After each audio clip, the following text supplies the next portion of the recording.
93. I'm Rory O'Neill. You're listening to the latest from NBC News Radio. This is Chicago's Progressive Talk, 820 AM, WCPT Willow Springs, and online at WCPT820.com, where facts matter. Think Theory Radio. Dr. Hande Ozdinler, she is a neuroscientist, but also an artist. It seems that the larger we go, like, the galaxy, the sky, and then also as small as we go, right? The nanostructures, the atomic interactions or cellular interactions, there is so much resemblance, like there is a secret or there is an unspoken symmetry. Think Theory Radio with Damian Perdue. Saturdays at 6 p.m. on WCPT 820. This is a WCPT 820 Heartland Signal News Minute. Speaking November 29th on the Senate floor, Senate Majority Leader Chuck Schumer addressed the rise in anti-Semitism that has resulted from the war between Israel and Hamas. Anti-Semites are taking advantage of the pro-Palestinian movement to espouse hatred and bigotry towards Jewish people. But rather than call out this dangerous behavior for what it is, we see so many of our friends and fellow citizens, particularly young people who yearn for justice, unknowingly aiding and abetting their cause. Can you understand why the Jewish people feel isolated when we hear some praise Hamas and chant its vicious slogan? Can you blame us for feeling vulnerable only 80 years after Hitler wiped out half the Jewish population across the world? While so many countries turned their back? For WCPT 820 and Heartland Signal, I'm Andy Miles. Because facts matter. You're listening to WCPT 820. The following program, Collaboraction Radio, is sponsored by Collaboraction, and to the extent applicable, their guests. The views and opinions expressed therein do not necessarily reflect those of NewsWeb Radio Company or its management.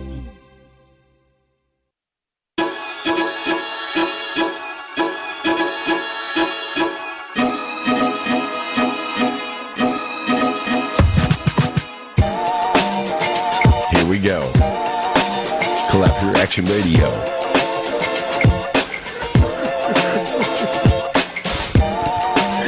What you laughing about? What you like? Sauerkraut? On your Polish. I like the polish. Oh, boy. Here we go. Collaboraction Radio. So good. Yeah.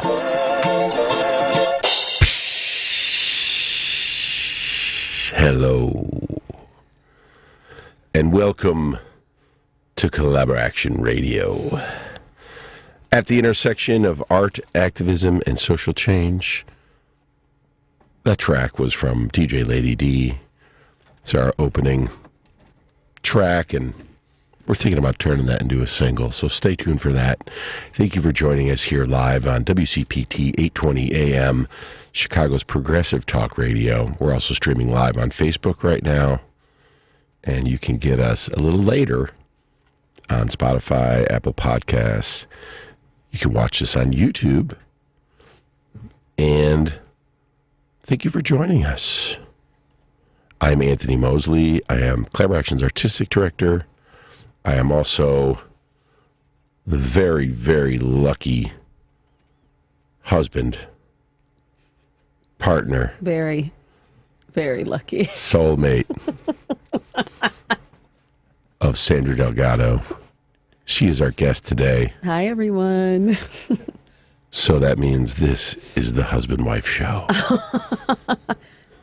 It's more than that. It is, but in the first time ever in Collaboration Radio, we have two spouses, one of them the host, the other the guest. Pretty exciting, wouldn't you say, Henry? Oh, absolutely. I'm so happy I'm here for this moment. Aww. We're birthing this moment together. Ouch. Collaboration Radio is sponsored by the Joseph and Bessie Feinberg Foundation and donors and members like you. Collaboration is a nonprofit, 27-year-old. Our mission is to build knowledge, empathy, dialogue, and action And we do that through storytelling and community building and art, inspiring new knowledge, empathy, dialogue, and action. You can check us out at collaboraction.org. If you'd like to sponsor the show or buy some ads or pitch coming on, email radio@collaboraction.org. Today's episode is sponsored by our friends at AV Chicago, Chicago's leading provider of AV production and event management services. If you've ever been to a Collaboraction show and you're like, wow, they always got the coolest lights. It always looks so wonderful in here. A lot of that is thanks to AV Chicago. But that's just the tools. We also hire amazing artists. We pay them equitably to render a co-dream sleep, a co-dream state. And we'll be doing that Friday, December 8th for our next big event. We have these events, they're called House of Belongings. They are hyper-inclusive, fun events. They tend to have music, dancing, a little theater, poetry. And this one coming up, which is our third House of Belonging event, will be featuring the Sandra Delgado Experience. Yes, indeed. December 8th at Epiphany Center for the Arts. And if you're listening to this, and this by the end of the show, you think, I want to go to that. Get your tickets now, soon. They're going. And you want to be in the room when it happened. And Sandra's here on the show today. We're gonna talk about her upcoming performance of her experience. And we're going to get to know the woman, the daughter, the sister, the artist. The mother. The mother. Yes, hello. The lady. And more. And if you want to come to the event, if you are a Collaboration member, which is our monthly membership program, starts as little as $1 a month. Not only do you help us make work that sparks change, but you also get all kinds of perks and access to our community and to each other. And on December 8th, you get to come to a little exclusive members gathering there at Epiphany, which is a remodeled Gothic cathedral. It's like a big old church that now is a temple of music and art, and we'll be having a little pre-show gathering. So get your membership. Join us at 7 o'clock at 200 South Ashland at Epiphany Center for the Arts. 201 South Ashland. 201, thank you. You'd be on the wrong side of the street. You can't miss it. Look for the Gothic cathedral with red doors. Yes. Well, here we go. And if you're listening live, by the way, you can call in. I implore you to call in.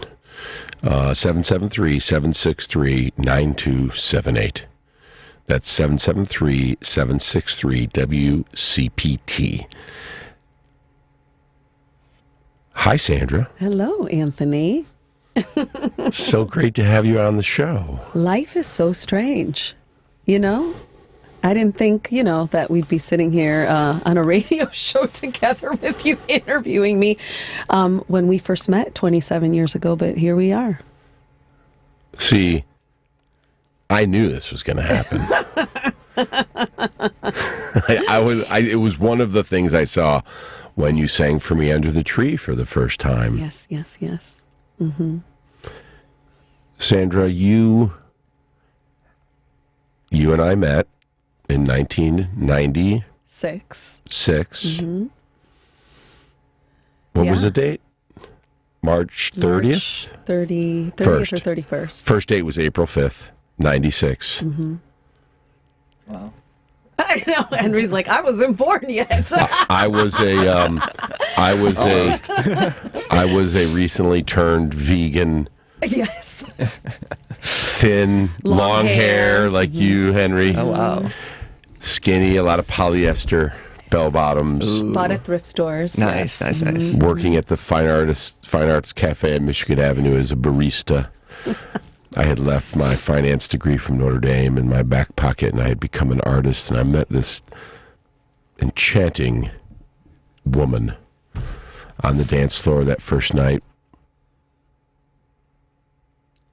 He's smiling at me right now. That's what the silence is, everyone. It's so sweet. The truth is that we were in a meeting with an alder person on Friday, and I started going into one of my renditions of my story. Your origin story. My origin story that I told so many times. But today we're here to talk about your origin story. It's not about me. But you were a two-time dropout from UIC, looking for what? Love? Looking for a clue. Looking for direction. Yeah, I mean, at that time when we met, yes, I had dropped out. I mean, I feel like if that's not my origin story. I mean, I gotta go further back than that to how I ended up there. Let's go. Let's go. You know, I've been thinking about this because most people know me as an actor, and then a lot of people know me as a writer, but what a lot of people don't know is that I really did start out in the arts as a singer and a dancer. My family is from Colombia. My parents came to Chicago in 1965 and settled in what was called, what was it called?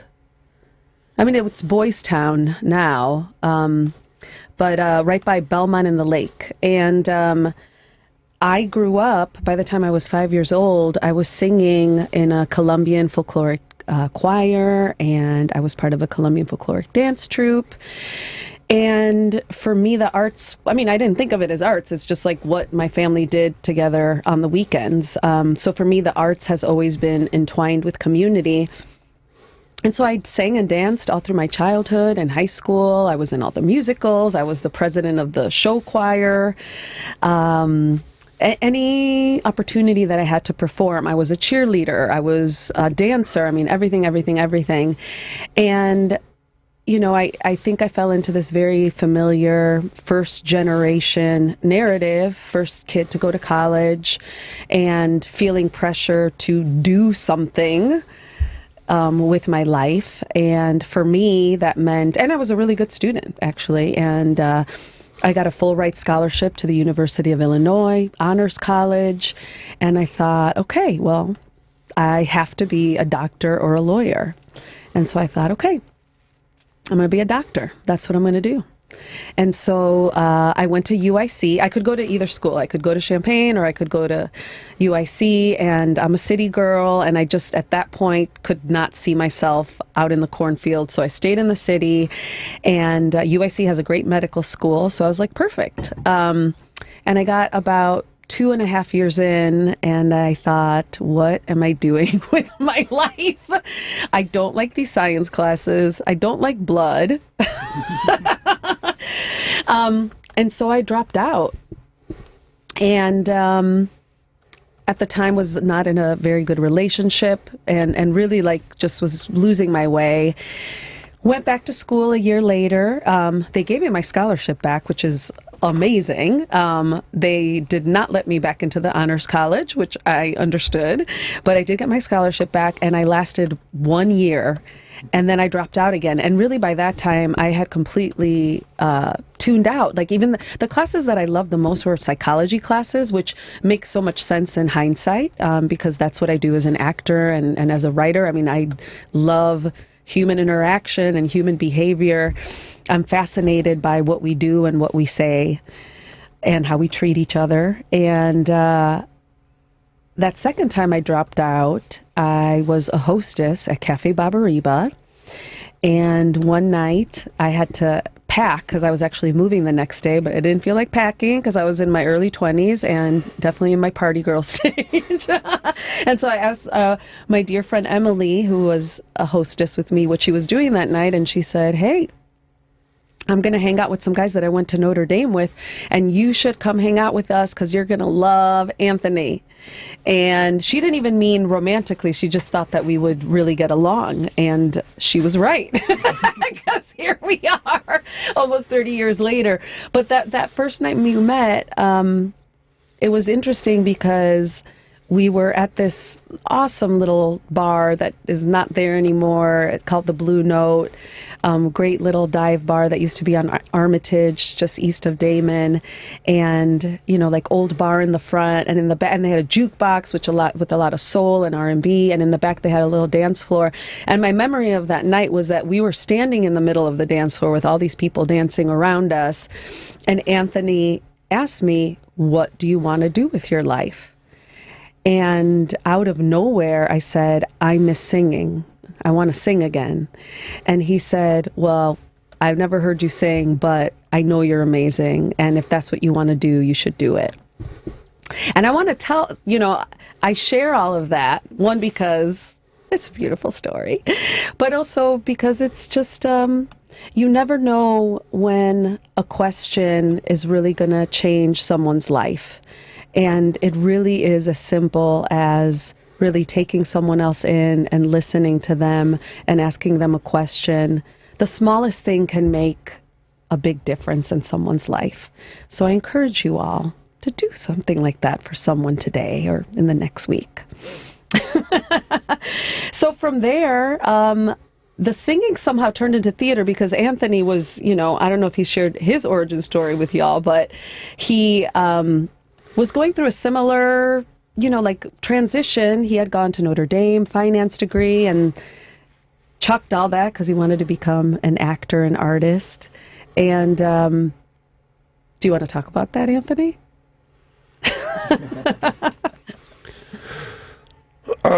No, I want to talk about you. Okay, great.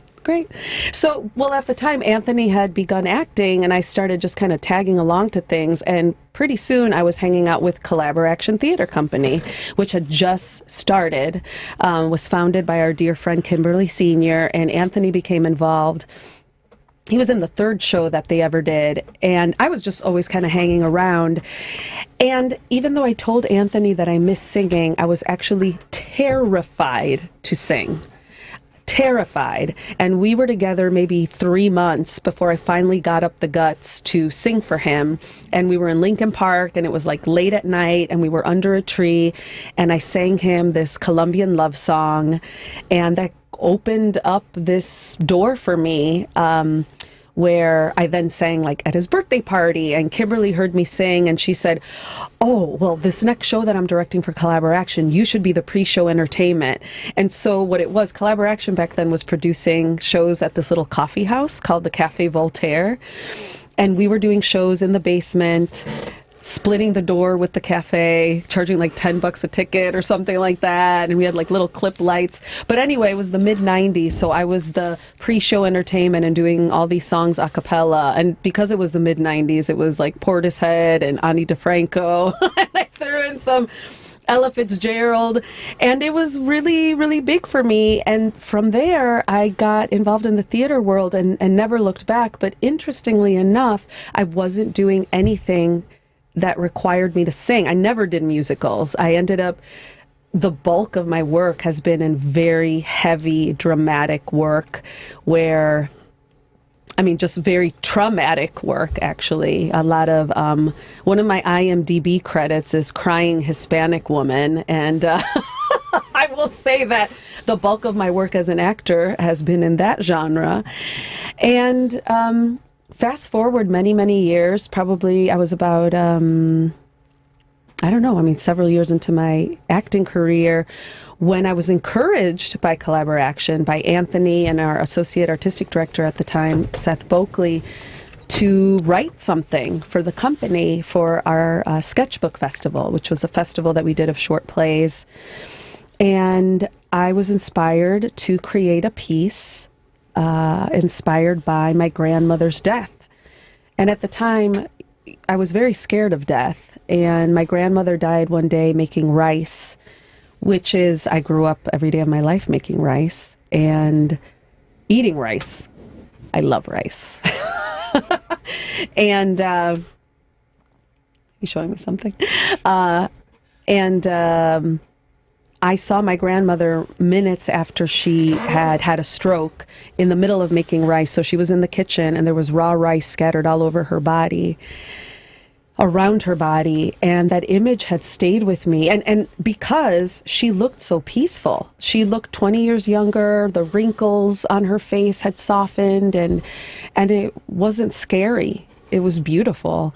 And when Anthony and Seth asked me to create something, pushing me artistically, because I was very scared, always do things you're scared of. And so I did that. And really, a lot of my career had been in new work. I found a home in new work as an actor. I love being in the room with playwrights as they're figuring out the world, figuring out the story, the characters, the narrative, all of that. And so I got a little insecure because I thought, well, I'm not like all these amazing playwrights that I've worked with, the last 15 years or so. But I do know music and I do know movement. And so the very first piece that I created, inspired by my grandmother, Para Carmen, was a dance theater piece. And I sang in that. And I just called up a bunch of my theater buddies who I knew were kind of like into that kind of theater, devising theater, not necessarily text-based theater. And I said, I have this idea. And we all got together and created it. And the piece was, 10 minutes long. And it became the most satisfying and meaningful artistic experience that I had had up to that point. And so that was the beginning of me expressing myself as a writer. And as I continued writing, I quickly discovered for myself that I don't know how to tell a story without incorporating music into it somehow. And so the next step from that was a solo show that I did, where I actually did start writing. It was a big monologue show, but that I wove music through it. And then I wrote this piece called La Habana Madrid, which is arguably the piece that I am best known for. And that is a Chicago history play. And that's where I find myself now. I am a Chicago girl, born and bred. There are so many stories that our city has to offer. I don't want to see another play that's set in New York. I want to write as many stories for and about us as possible until I make my transition. And so La Habana Madrid was very much inspired by my parents as well. But it is, La Habana Madrid was a nightclub that used to exist on Belmont and Sheffield, not far from where my parents first moved to in Chicago. And it was a haven for Caribbean Latine Chicagoans, so specifically Cubans and Puerto Ricans, and then some Colombians, and then some other countries too. But the play really focuses on people from those three countries. And before I wrote the play, you really couldn't find anything about that community and that history. And so it became an oral history project as well as a music history project that really struck a chord with Chicagoans. And folks were coming back 4, 5, 6 times. We've had 4 sold-out runs. One of those runs was a collaboration with my 2 artistic homes, Teatro Vista, who produced the world premiere of La Habana Madrid, and Collaboraction. We did the final run in 2019. And so now that show, because I played the singer in the club and also like your spiritual guide for the evening, really fully sparked this interest in really going for the music, like full-blown music. And so my latest project, the Sandra Delgado Experience, which is on December 8th, I really hope you'll come out, is an expression of my bilingual and bicultural experience. It's the music that I have grown up with, the music that has gotten me through hard times, through joyous times, music that has gotten me through the pandemic. And woven in between the songs are stories that I'll tell you about my life, but really centering on you as well. And my goal is for all of us to have this communal experience where I am asking you questions as well for you to think about. And at the end, we all dance and have a lot of fun. And you're going to leave the Epiphany Center for the Arts, this glorious church, feeling better than when you walked in. What a story. And here we are. You know, it's so interesting how if you stay committed long enough, you see these kind of returns happen. If you stick it out long enough, the circle comes back. These seeds that get planted, you know, like you singing, that dance floor, and now, you know, the Sandra Delgado experience where you'll be singing for 300 people in an old church that also was the home of an event Collaboraction produced in 2008. Yeah. And, you know, I wonder what circles have yet to be completed in our life together. I'm very excited to find out. Okay, one sentence answers. Okay. What would you whisper in the ear of the 10-year-old Sandra Delgado back in 83? It's all going to be okay. The 20-year-old. It's all going to be okay. The 30-year-old. Well, that's interesting. Go for it. The 40-year-old. Oh, that's interesting, because I feel like I had started whispering to myself. I was going to say go for it, but at 40, I was like, yeah, go for it. But 30 was go for it. Yeah, I know. But 40 was, yeah, go for it. Yeah, go for it. Do it. 40s, I just had a feeling they were going to be amazing. So what are you whispering to yourself now? To the 50-year-old? Believe in yourself. The 60-year-old? Enjoy. The 70-year-old? The 70-year-old. You still have a lot of life left. We could do this forever, but we'll stop right there. And, you know, there's a lot of politics talked about on this channel, WCPT. It's once again a very unique time in our country's history. A lot of divisiveness nationally, locally.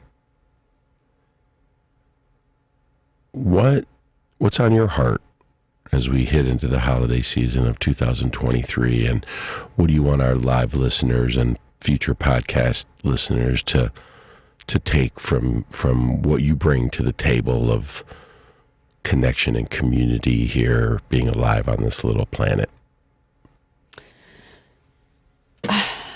You know, now I'm tempted to tell a story about something that happened to me this summer, where we took La Habana Madrid to Orange County, to California. And for those of you that aren't familiar with the show, like I said earlier, it's a Chicago history play with music. There's a live band. It's a reimagining of the club. You walk in and you're in the club and you meet the patrons of the club.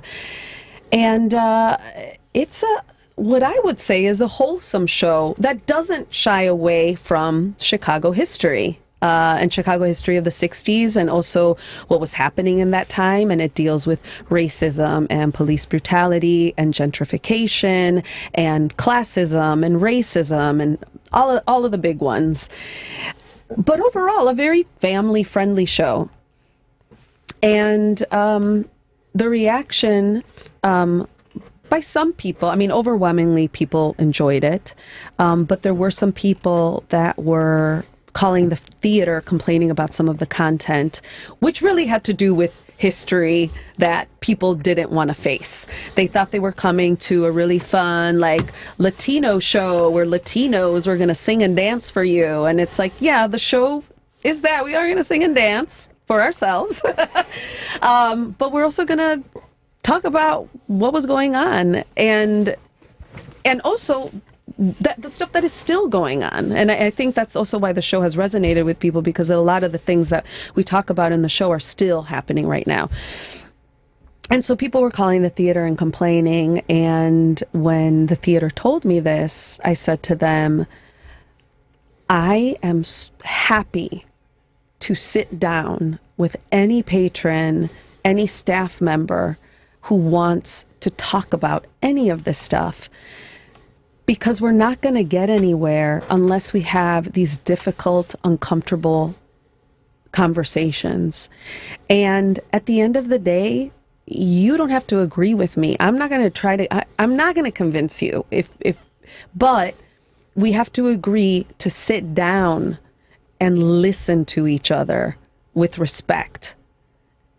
And that's what it is. You know, that's my long answer to your question, is that I want people to really see each other, and also seeing, you know, there's so much talk about smashing the binary, but I feel like there's more and more binary thinking. Like we are just going to the extremes, the opposite extremes, and there's so much in between. I feel like at the end of the day, we all want the same thing for ourselves and our family. So I feel like that has to be the ground that we stand on together, that we all ultimately want the same things, and that we do need to listen to each other with respect. Well, and the binary is really tribalism. Mm-hmm. My tribe versus your tribe. Limited amounts of buffalo out there, and it's either you get the buffalo and we go hungry, or we get the buffalo and you go hungry. And civilization is not yet civilized. We're not fully cooked. Mm-hmm. That's what, you know, I have a new musical called The Boys and the Nuns. It's another Chicago story. I'm working with composer Michael McBride on it, and this is my 1980s Chicago story. And interestingly enough, in the same neighborhood that La Habana Madrid, the nightclub, was in, but 20 years later, and that is about the fight for LGBTQ rights, and how a group of Catholic sisters banded together and joined these activists to pass something that at first was called the Gay Rights Ordinance. These activists had been fighting City Hall since the early 70s to pass this ordinance for basic human rights, like I can walk into a restaurant and order a hamburger. I can go to a job and not be scared that I'm going to be fired because my boss finds out I'm gay. I won't be evicted from my apartment. And they had been fighting since the early 70s. And by the time the late 80s rolled around and this ordinance hadn't been passed, and AIDS starts hitting Chicago. AIDS hit Chicago later than other major cities, later than New York and San Francisco, certainly. Having a place to live became of the utmost importance. And these sisters banded together with these activists and helped them eventually pass this ordinance that eventually became known as the Human Rights Ordinance. And the beautiful thing that happened with that story is that by the time the Human Rights Ordinance got passed, and probably a major reason that it got passed, is that these LGBTQ activists said, you know what, we have to open this up. What other groups are marginalized? Who else can we get on board? Who else is at risk of losing employment, losing a place to stay because of their identity? Differently abled people. People of a certain age, people of a certain race. And so this Human Rights Ordinance ended up protecting 12 different classes of people, which I think is so beautiful. And when I first heard this story, it touched me because of the same reason, because here is a story that's modeling two seemingly diametrically opposed groups. We have the Catholic Church and we have LGBTQ people, and they're coming together. Even though these sisters, I know some of these sisters morally did not agree with LGBTQ, the lifestyle, let's say. I mean, like, that's what it was called back then, or how people referred to it. But they were willing to, they said, but that doesn't matter. You are a human and you deserve basic human rights. And so that's the other thing. I mean, it all comes down to us just seeing each other as humans.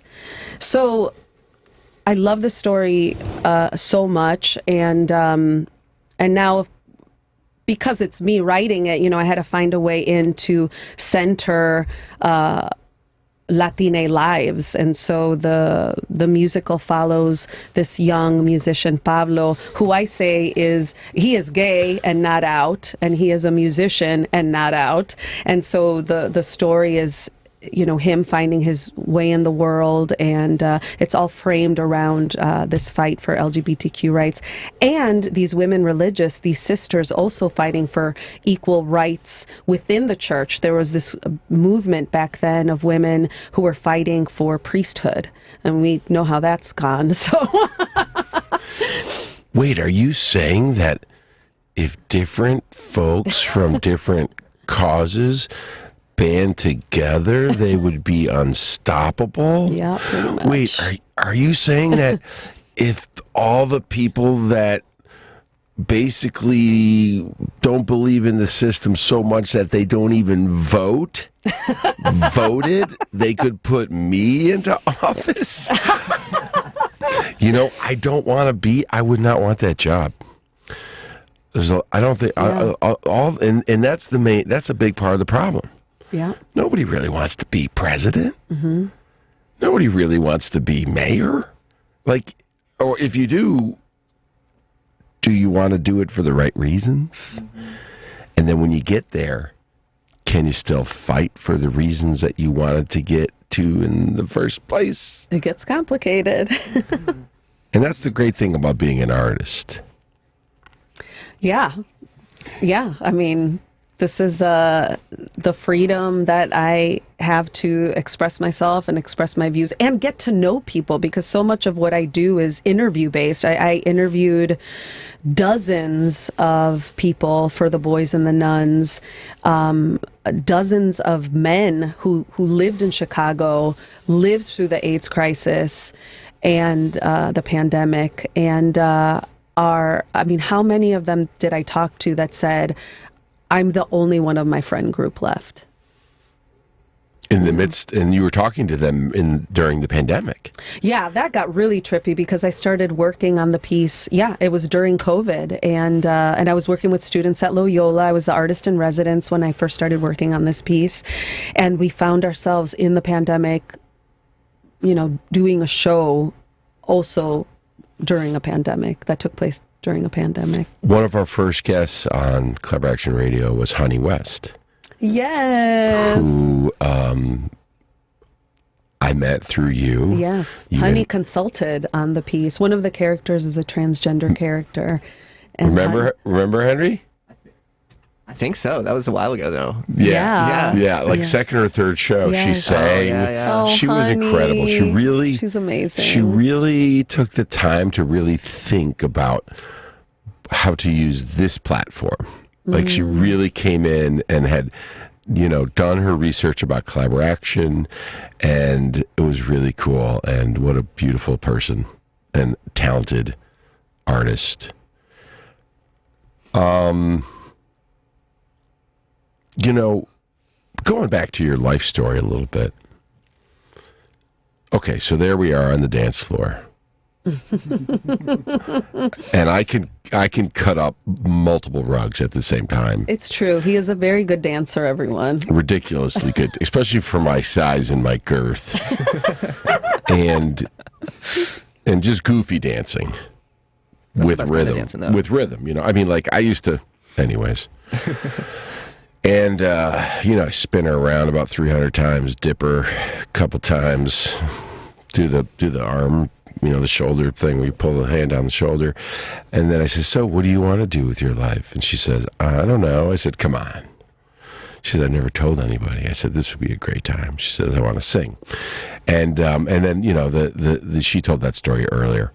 And let me just take a moment. Now, I sit here with this esteemed artist who, for 2.5 decades, has probably been in 40 productions, some world premieres with some legendary playwrights like Tanya Saracho, Jose Rivera, Luis Alfaro, Karen Zacharias, Melinda Lopez, Migdalia Cruz, yeah, Jessica Goldberg,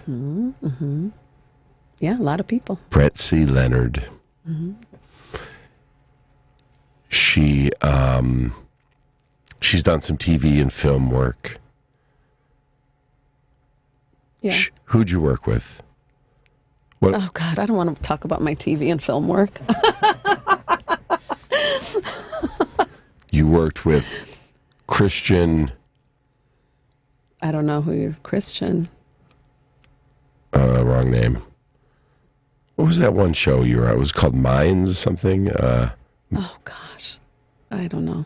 She doesn't care about all the. I don't. I'll tell you about Zac Efron. I don't want to talk about that. I'll tell you about. We'll talk you don't about want to work. hear Have I told you about when I worked? television shows? Did a film with Zac Efron? Did I ever tell you that story? Really? No. Oh, it was amazing. Dennis Quaid, Zac Efron, and I. Oh wow. Hanging out. 3 Musketeers. Yeah. Imagine the three of us. You know. Yeah. And then she starts writing.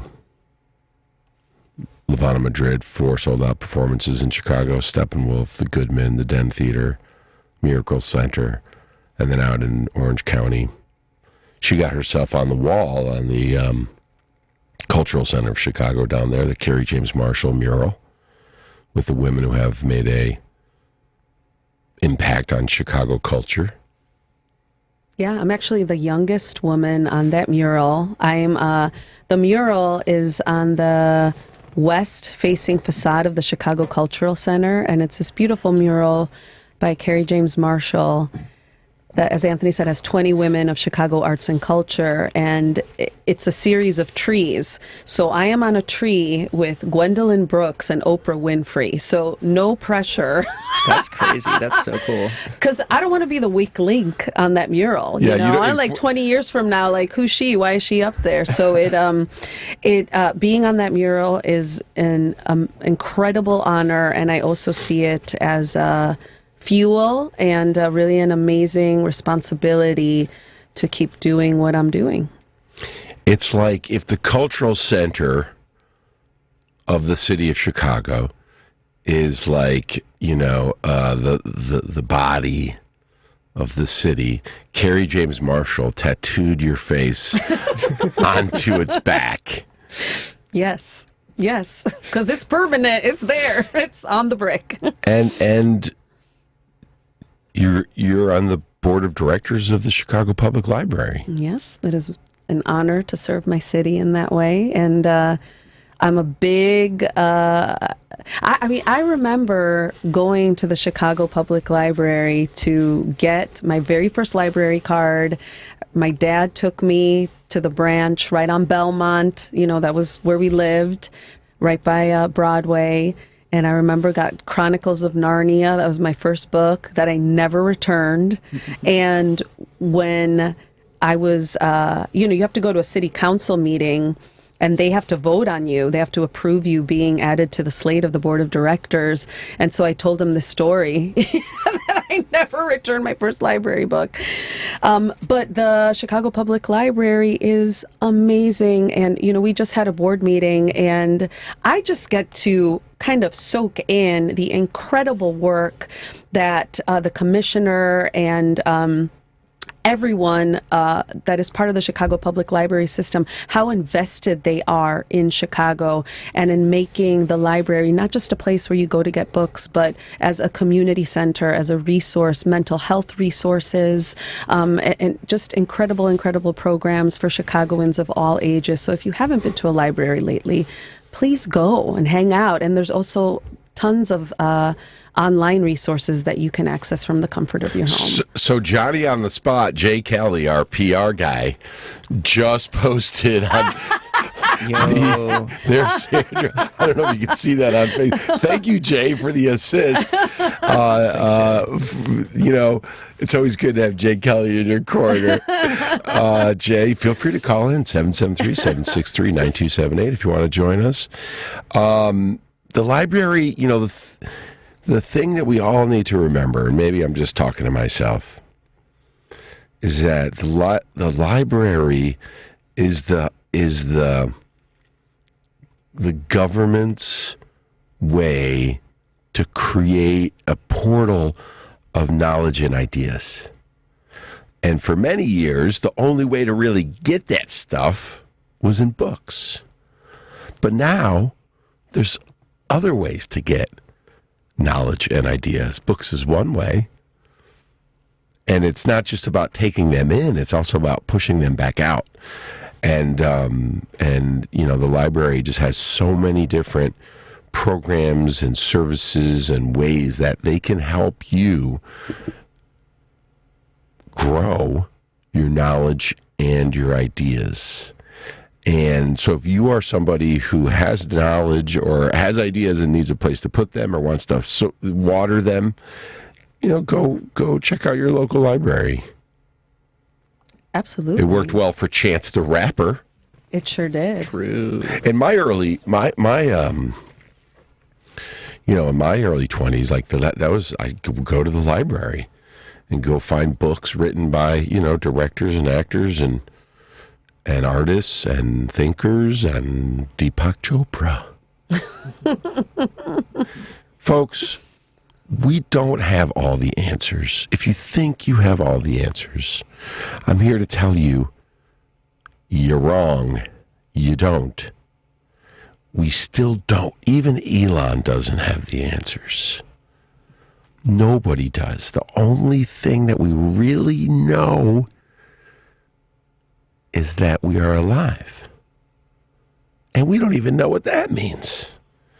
So let's just remember to be grateful, to be alive, and to be humble with the vastness of ignorance that we all carry around. But by making art, telling stories, listening to, you know, that's how you learn and become a well-educated, interesting, complex person that can then give back to your community in a major way. And Sandra, I have watched her do this over and over and over and over again, and now she's turned into quite a heavyweight, complex. I mean, she's always been really smart and an empath and super thoughtful and luscious. We've always been very luscious. I think there's a big interview I'm doing. I can't talk about it because it might jinx it, but I said that Sandra was like the heart and the warmth of Collaboraction. Aw, well, thank you. And that's why I think that your music, the Sandra Delgado Experience, and this is a kind of a updated with some adjustments version of a show that you did at Joe's Pub at the Public Theater in New York in August. So Joe's Pub, if folks aren't familiar with it, Joe's Pub is an iconic music venue in New York that is part of the Public Theater. The Public Theater is where Hamilton started.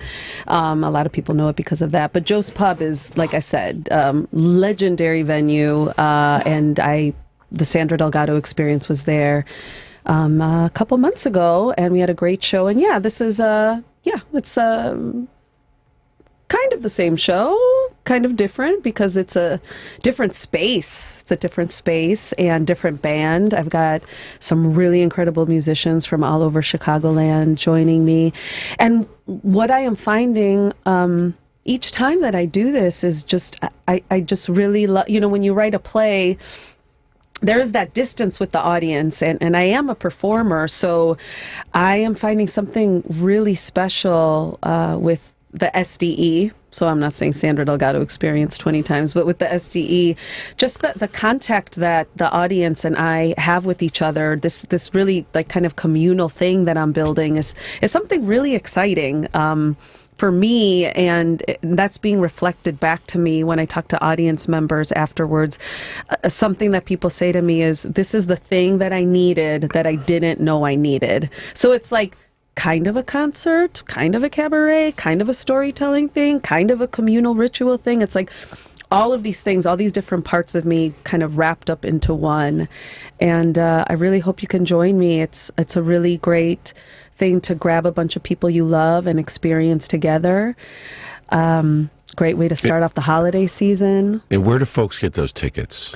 So the show is at Epiphany Center for the Arts. So if you go to epiphanyshy.com, you will find tickets. You can also go to collaboraction.org. There's a link to tickets there, and you can check out all the membership info if you want to become a member and come to the early little gathering before the show starts. Yeah, we have a lot of great video content over at collaboraction.org. You can actually get a link on our YouTube to watch Para Carmen, the show, Sandra's first play that she wrote, we were talking about earlier. Yeah. And so all of that work on stage, the research and the interviews and the writing, being a mother and a daughter, and it all kind of culminates into the artist that you are today, and then what you're going to share with everybody on December 8th. So come on out if you want to feel a little lighter, if you want to feel a little joyous. It's it's communal meditation for the soul. It's a vibration. It is. It is. And Nicholas Tremulous is going to come out. He was a guest on the show a couple weeks ago, and you and I got to interview Nick together. You got asked to write a piece inspired by the film Women Talking, which won the Oscar, the Academy Award for Best Adaptation. And you wrote, what was that for Audible? Yeah, so I was commissioned by Audible. 3 playwrights were commissioned by Audible to write 20-minute solo pieces in response to the film Women Talking. And the themes in the movie, there's the women have to vote on whether they're going to stay and have everything stay the same, leave, or fight. And so we were each given one of those. And I was given fight. And I wrote a monologue for one of the stars of the show, Sheila McCarthy, who is like the Meryl Streep of Canada. She's amazing. And one of the recurring themes in my work is motherhood. And I really got to thinking about matriarchies and how, to me, matriarchies are utopia, because matriarchies they're kind and generous and nurturing. Matriarchies are worlds where we take care of each other in the land we live on. And so I was, thinking about that. But this monologue that I ended up writing was a chance to explore one of my favorite subjects, which is the complex relationship between mothers and daughters. And how do we fight for love? How do we fight for peace in our heart and lives? And how do we forgive? And so if you're interested in listening to that, it is free on Audible. You can just... you find it under Women Talking. And I was going to share a little bit of that, but just given the course of our conversation and how much we talked about, our origin story and that song Under the Tree, I've been nursing this cold, and I was like, I can't sing, but now I really want to sing the song that I sang for you. The very first song that I sang for you. Ooh, I was kind of hoping you. I had that in the back of my head.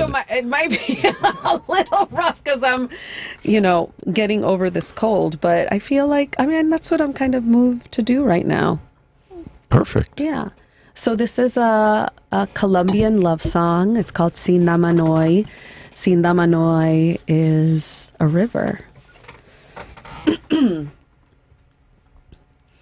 En una barquilla con rumbo a la luna, los dos nos iremos en un viaje de amor, tus manos tocando el calor de las mías y tu corazón junto a mi corazón. Sindamanoi,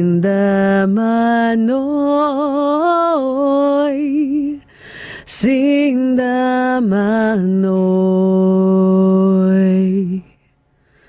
Sagrada laguna, refugio del sol.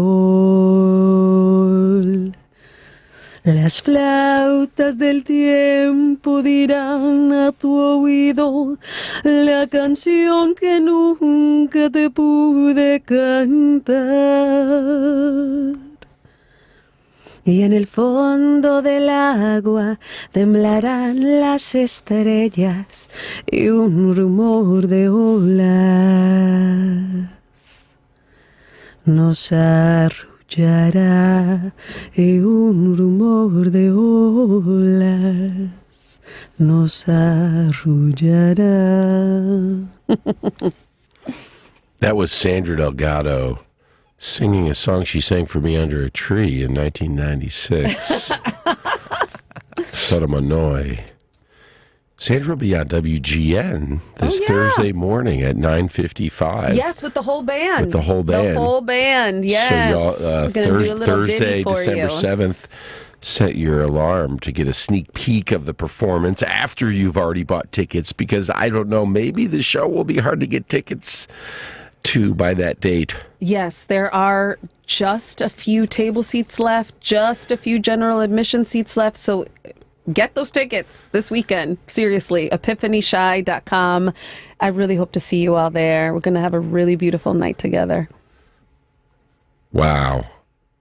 An hour goes fast when you're sitting and listening to Sandra Delgado, doesn't it, Henry?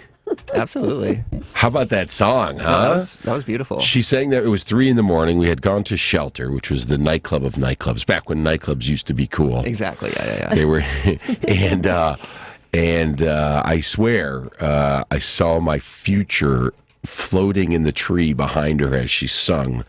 And I saw our daughter, and I saw La Habana, Madrid, and I saw our trips to Colombia and Costa Rica. And I saw what looked like a radio station. Wow. And we were there with Henry. You were there. Wow. We were there. I was like, who is that young, good-looking Howard Stern-like guy? No. I'm so honored to be there. And here we are. It all happened. Sandra, thank you so much. Thank you. Thank for you. being here today. Thank you for listening, everyone. And that's our show. Collaboration Radio. That's how we do. Next week, we'll have a guest. We'll get down a little bit of clowning around as we're fighting for social change through art. Yeah. Have a great night, everybody. It's Saturday night in the city. There's no reason you shouldn't enjoy yourself, even on the couch or at the club. Collaboration